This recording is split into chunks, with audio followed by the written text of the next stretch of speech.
जय जगन्नाथ स्वामी की जय।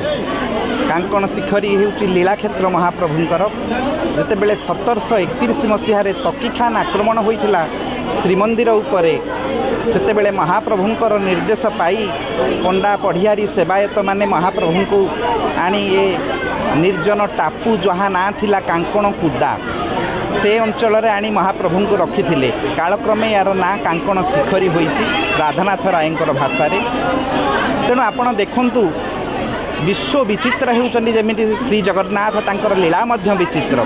कांकण शिखरी धाम रे ए जे रथयात्रा हेउची विश्व सारा हेउची स्थल भागरे किंतु एठी चिलिकार नील जलराशि मध्य रथयात्रा हेउची। समस्ते शुणिथिबे पूर्वरु जेतेबेले श्रीमंदिर रे रथयात्रा हेउथिला 6 गोटी रथ तैयारी हेउथिला।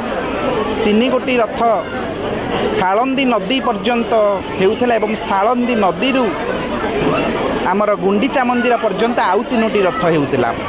तेणु से कालक्रमे से सालंदी नदी पोती हो जाइछि शरधा बाली रे परिणत होइछि। तेणु महाप्रभु से जल क्रीड़ा को मने पकई देबा पई आज ये कांकण शिखरी धाम रे चिलिका कोल रे प्रभु जलराशि मध्य रथयात्रा करुछंती। तेणु आपण देखिबे एठी भव्य मंदिर न थाई पारे किंतु भावर मंदिर रहिछि। एठी प्रभुंकर विचित्र लीला लीलामयंकर ए जे लीला ताहा अपूर्व एवं ए लीला समस्त गोपवासी मानक सांगरे जे भली ठाकुर लीला करुथिले गोपस्त्री परिवेष्टित विजयते गोपाल चूड़ामणि। तेणु सेहीपरि एठारे मध्य कांकण शिखरी धाम रे ठाकुर लीला करुचंती।